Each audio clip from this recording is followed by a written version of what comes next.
music. He's like love, love, love, and music. La la la, love, love, love, love, love, and music. Love, love.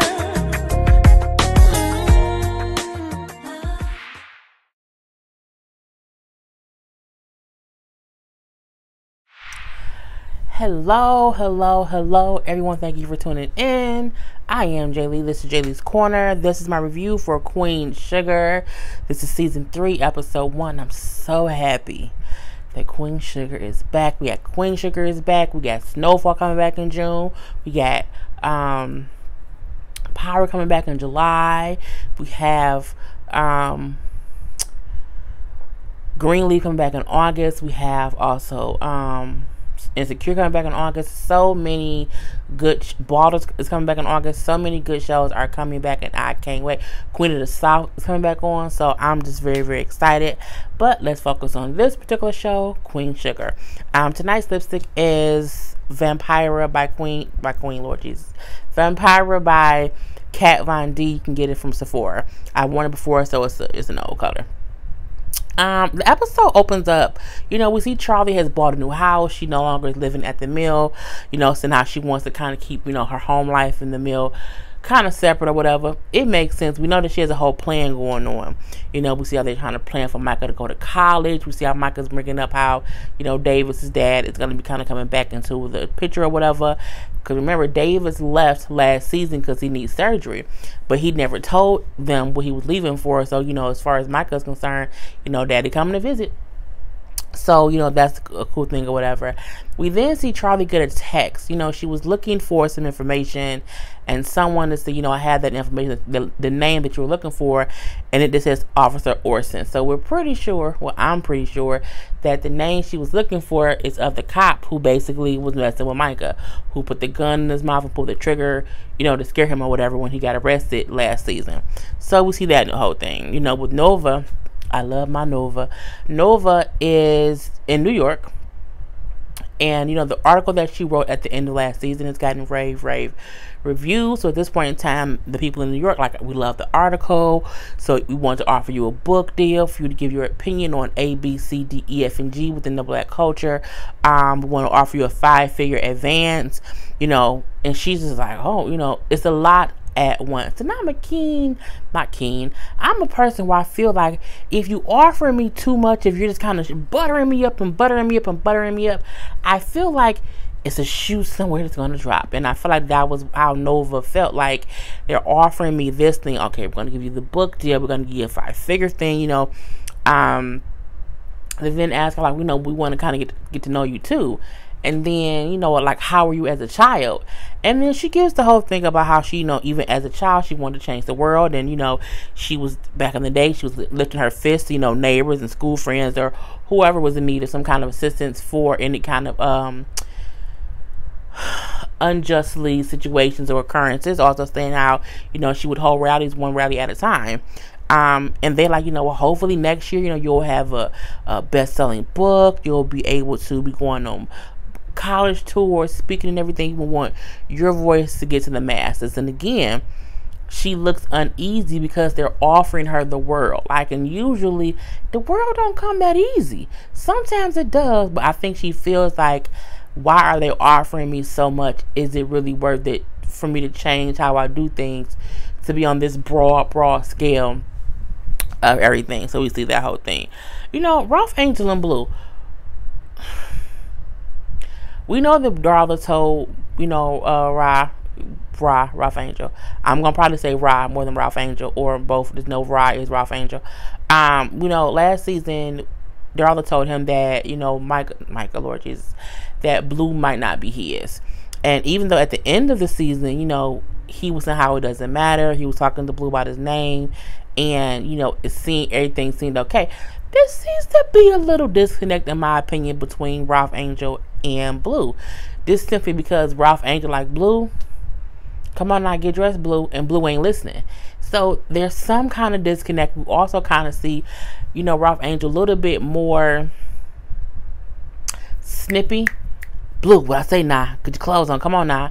And not in a mean way. Just little subtle things that's a little bit different than it was last year.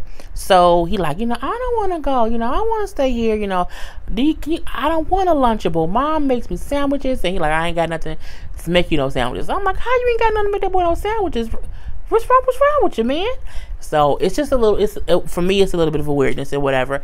Blue sees like a box. Like, Pop, what's this, Pop? What's this? And he like, oh, just nothing. Like, why does it have Mom's name on it? Oh, I gotta send him some things. So he like, go get dressed now. We gotta go. Again, even Blue looking back like, something ain't right now. I don't know what it is. So again, I can see just a little bit of a disconnect between the two of them. We do see Charlie meeting with Sam Landry and Jacob Boudreaux. I just felt like Jacob Boudreaux likes to fondle black women in a crowded movie theater while watching Black Panther. It's just something about him that's real creepy. Like, if you say yes to a date with him, he gonna be like, can I smell your elbow after you put lotion? This is I don't know, something about him, I don't like it. And when she come in to sign, she signed the contract with them. She's trying to sign over Queen Sugar and join in businesses with them. And this is her plan to basically ruin them from the inside. And it's kind of a genius. Sometimes you have to be in cahoots with your enemy to take them over without them knowing. It depends on who your enemy is. So Sam asked Jacob to give him and Charlie the room. And they're talking, he's like, yeah, about that, little thing that your lawyers, slipped into the paperwork. And she says, oh, my 1%, with that 1%, I think is the least you can do. I'm giving up my company or whatever. And, it's just 1%. It means I'll have a little bit of stake in it. So she's getting 1% of his company. And he's like, well, out of the kindness and the goodness of my heart, it's fine or whatever. And he's throwing all these fake niceties at her and saying how, yeah, we could have avoided all of this, this didn't have to go this way, and just different stuff. And then she's like, well, okay. And as she's signing, he says to her, he just saying little stuff trying to make her blood boil a little bit.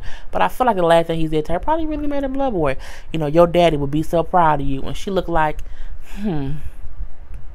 yes. And it's Sam, he just kind of needs to like his left leg needs to give out. And then he kind of like stumble. And then because he stumbled, his right kneecap like pops. And then he just sitting around without a kneecap. Anyway. So we see Aunt Vi back from vacation. We see her and Hollywood went on a whole little vacation because he got that settlement money. And they're basically rich now. Well, they're wealthy. Okay, they have a little bit of extra money. They took a whole little trip. Nova's happy to have her home and everything. And Nova brings up her book deal because Aunt Vi can see she happy about something but not happy, like it's something going on or whatever. And she said, yeah, they offered me a book deal, but I don't know if I'm going to take it. I'm still thinking about it. From there we see her talking to Charlie the same way, saying how she does not feel like she does not want to be the face of something just yet, and she's just questioning like if it's the right thing to do. And Charlie, I said, gave her the best words I ever saw. The word need to be on a shirt. She said, don't lead with the fear of what might be. Lead with the strength of who you are. And I said, okay, Charlie, come through with the little affirmations of positivity. Okay, girl, I'm going to post that tomorrow on Instagram. So, we see how Aunt Vi and Hollywood is basically talking about their wedding, what they want to have, where it wants to be. The Nova and Charlie, like, who's going to be the bridesmaids, who's going to be the maid of honor, whatever. And, there's all kind of talk about the wedding. And you can see kind of Ralph Angel looking kind of uneasy because, again, the last conversation about the wedding was him and Darla. And then she dropped the bomb on him that, Blue might not be his. So, he kind of get up and go in the kitchen and Charlie come in there having a little conversation because, of course, I think he the only one that know her plan for the Landrys and the Boudreaux. So she said, with me having my 1%, it gives me access to all the corporate records and I can just see everything and all the shareholders and I can see everything because I'm in the company And that's why she did that, to say she wants to be a 1% owner in the company. And, you know, she's like, and I'm going to burn it to the ground from the inside. And once I've done all that and we own it, you know, we'll finally bring power to the people. And I said, okay, Charlie is really trying to, look, she ain't playing. And the thing is, even though we don't know her exact plan of what she wants to do, she's a very determined person. So it's clear and concise that she's just on her path to, like, murder, death, kill, Landry's, Boudreaux. Like, they all gotta die. So, you know, from there we see they all at like a local little game, little basketball game, but in the town. And Charlie runs into Officer Orson, only because at the little concession stand, she hears someone says, "Hey, here you go, Officer Orson," and she look, and you can tell her blood is boiling, and she wants to probably just punch him in his face, but she doesn't. She says, "Oh, hey, how are you?" I think no, she spoke to the like the like a little grandson or whatever that was with him. And then from there, you know, he was like, "Hi," or whatever. And so she's like, "You know, you have a kid here or whatever?" "Yeah, my grandson played for the other school." So his grandson don't play for the home team, he played for the other team. And it's like a little like a little rivalry between the two teams. So she let him go on by his business, but you can tell she's like, "Okay, I got my eye on your ass. I know who you is and what's going on with you," whatever. You know, I'm going to do it right now. Hollywood and Aunt Vi most sick than, I don't know if Aunt Vi's more sick than she's letting on or what, but something up with Aunt Vi. Simply because Hollywood keep trying to say, "Okay, let me help you. Let me help you do this. Let me help you." I got it, Hollywood. I got it, Hollywood. I got it, Hollywood. You know, at the little game, he was trying to help her up the bleacher seats. He was trying to help her down the bleacher seats. And I got it, Hollywood. I got it, Hollywood. And when they talk later on, I wanted to kind of get this out the way. You know, he said, like, "Why didn't you let me hold your hand? Like, why won't you let me help you?" And she just say, like, "You know what? I don't need you to treat me like I need to be put on the pedestal. Like, I'm not, if I fall, I'm not gonna break. You know, I have wings just like you and I can fly." And he like, "Well, you know, either way it go, I'm gonna forever hold you up." And it's a thing to where he feel like I'm just doing what I'm supposed to do as a man, but she feel like, "Let me be me. Like, don't try to, you know, don't handle me with kid gloves or whatever." So we see that whole thing. But, you know, he said, "I'm gonna always lift you up." "Okay, Hollywood, come through with a little whatever." So anyhow, I want to get that out of the way. At the game, a girl come out and sings the national anthem. And as she's singing, like, Nova don't stand up. Other people do, Nova does not. We then see 4 kids come out in all black, and they walk out in front of the girl who's singing, and they kneel and they get down on one knee. And I'm like, okay, it's a protest. So of course, like a couple other players, take a knee. Nova in the stands with her hands, you know what I'm saying? It's the whole thing. And you had people yelling and fussing and go back where you came from. You what do they call them? You low life thugs. Something like, well, God, it's this high school basketball game and they kids.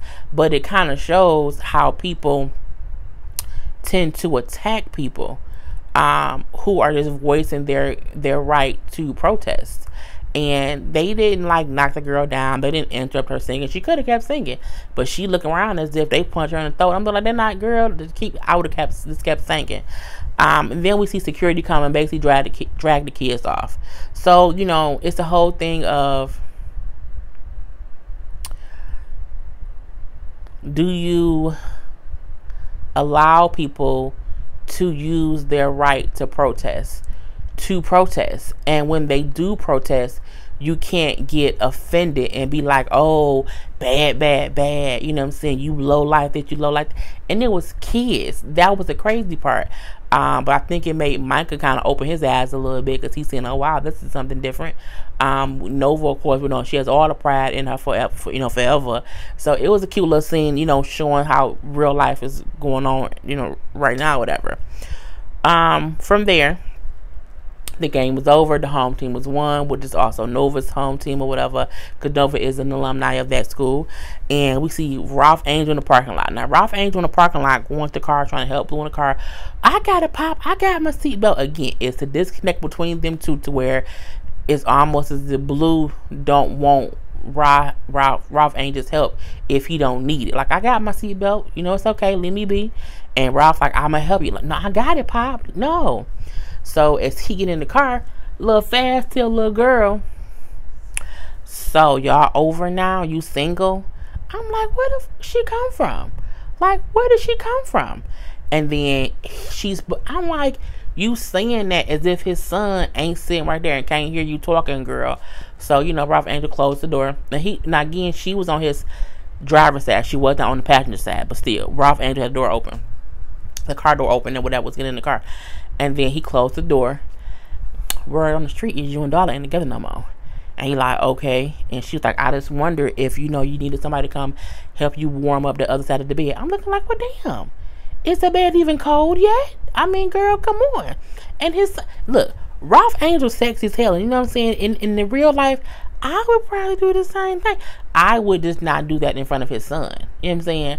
And so he ain't bite. He just looked at her and said, and she's like, you got my number. I'm like, you little harlot, you. But Ralph Angel, he is sexy. Let's just say that. Anyway, so, from there, we see they're all at the bar. Oh, hold on. Pause. My battery's still got to charge it. I had to literally charge my phone for like 20 minutes because the battery was, Lord Jesus. Anyway, right where we left off at. So the next thing that we see is, it's after the game.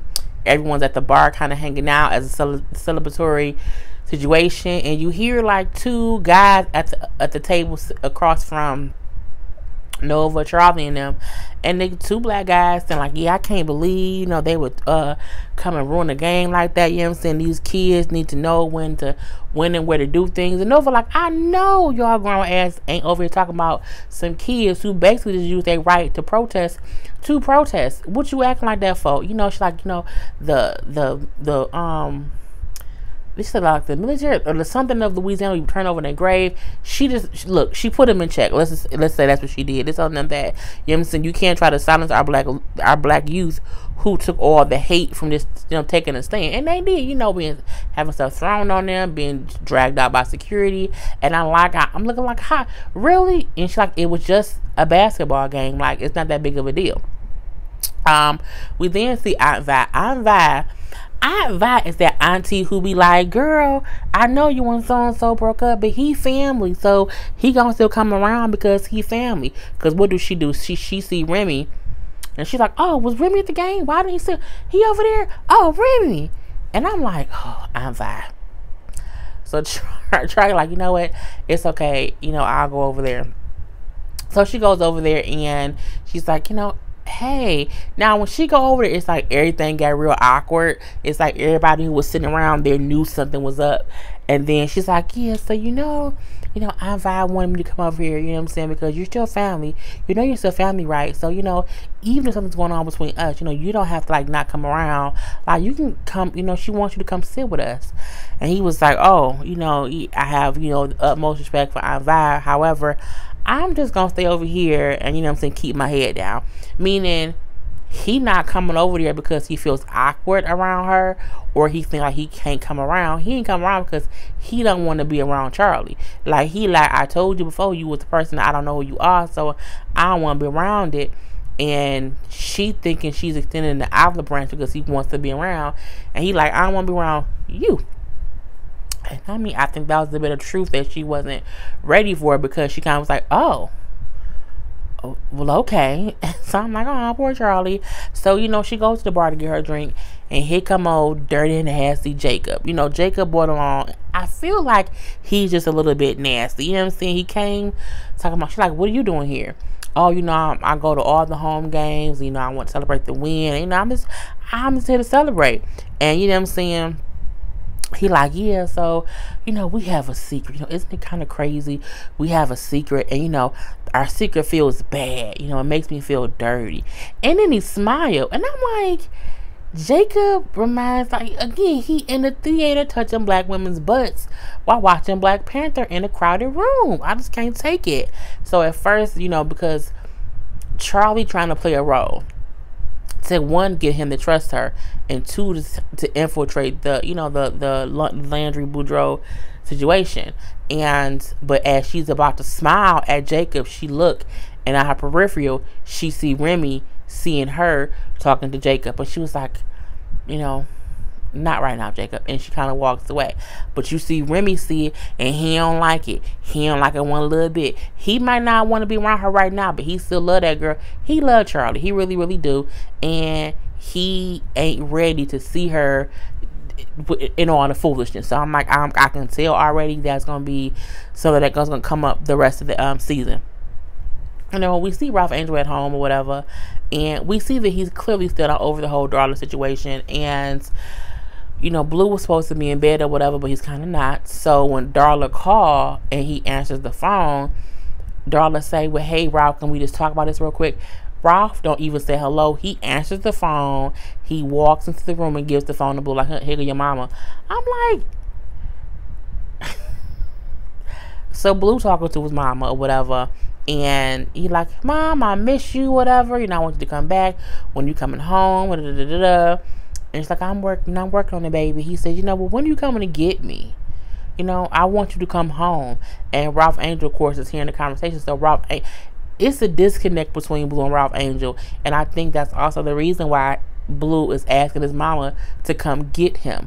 Not when you going to come visit me. Not when his first thing was, when are you coming to get me? Meaning, I want to go. And I think he feel that weirdness with Rye. And I think even Rye hearing him say, when you going to come get me, it hit him too, like, okay, he don't even want to really be here right now. So that's kind of crazy for me. And I'm like, oh, it's so sad. So from there, we do see Charlie, and she got a video.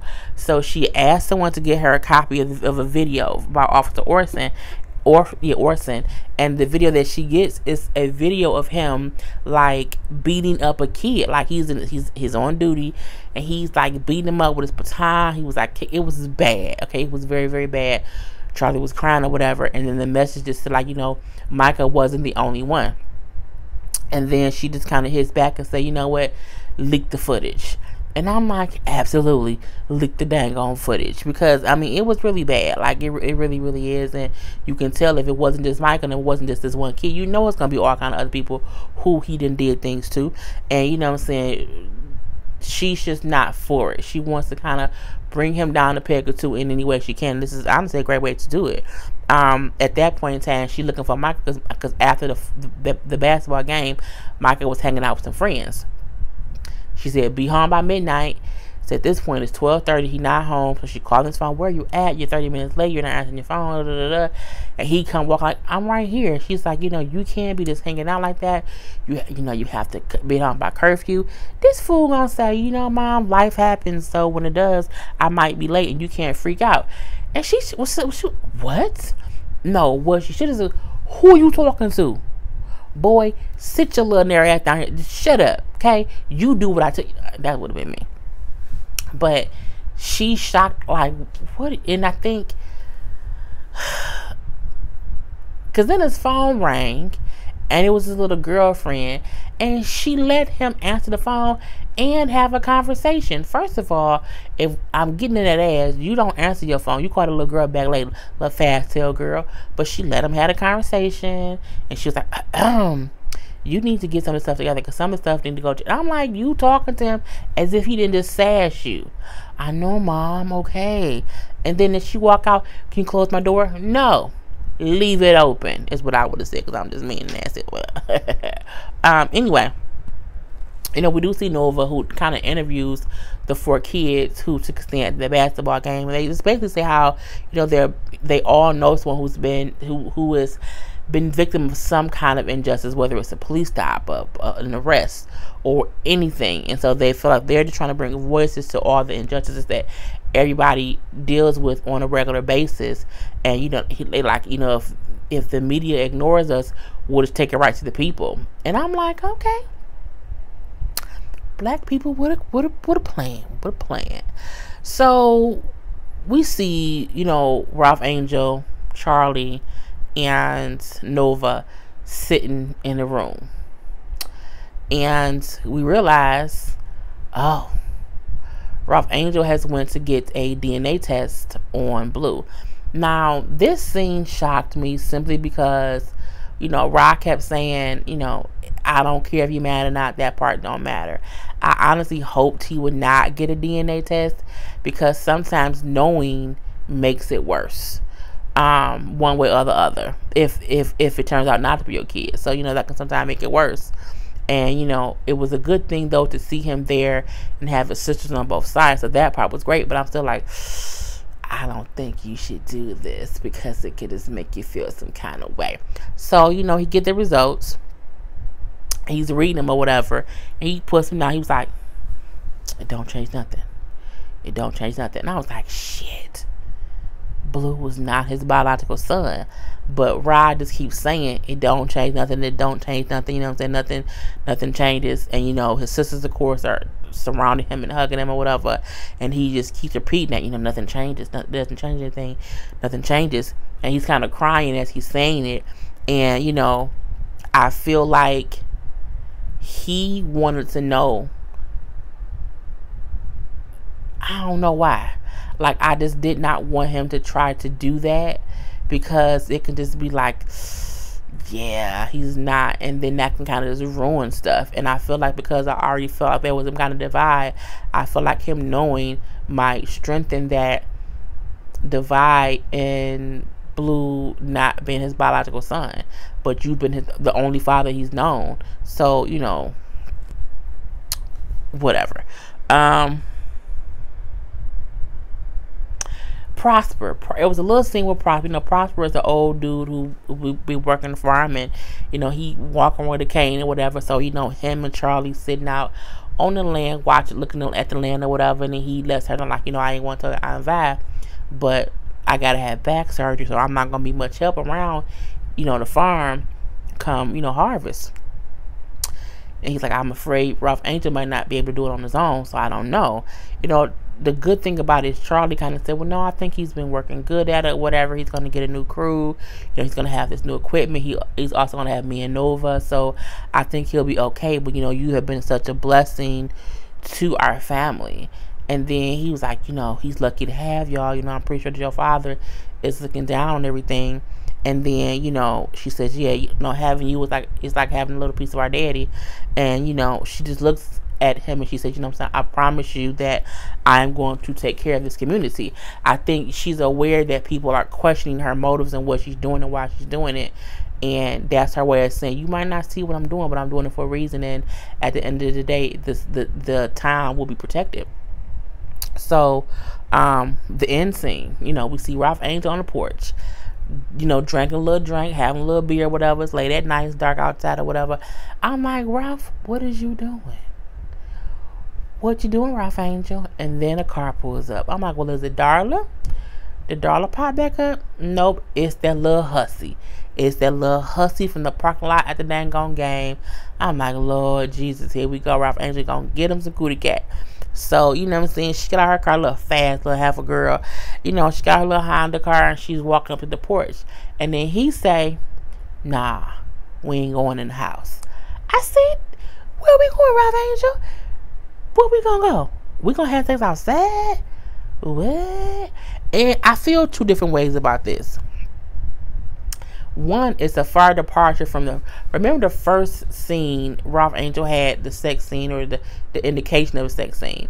The girl from the restaurant came over in the house. She came in the house, whereas this girl couldn't even come on the porch. And then and I can't remember if she's the same girl. I can't, because that was 2 seasons ago. And he said in the first season to the girl in the house, go take a shower and get yourself cleaned off. And because he wanted to have clean, dirty sex. And in this instant, he's a little bit drunk. It's late at night. They both look a little sweaty. So he want to have dirty, sweaty sex. And I'm looking like, Ralph Angel. It's a far departure than who he used to be. And I think it kind of speaks to his current mindset. He ain't trying to be all nice and pretty, and you know what I'm saying, he wanted to be I want to get a little dirty real quick because I feel dirty. On the other hand, I feel like you ain't finna fuck me outside in the dirt. Bye. I'll talk to you later. You ain't that cute. Get bugs, get gnats and mosquitoes in my cootie cat. No sirree Bob, no sirree Ralph. Anyway, and that's how the episode goes off with them, you know, walking off together. I'm going to do some things not in the house. So it was a really, really good season starter. Part 2 comes on tomorrow, so I will be reviewing part 2 tomorrow as well. So thank you for tuning in. I am Jay Lee. This is Jay Lee's Corner. Peace.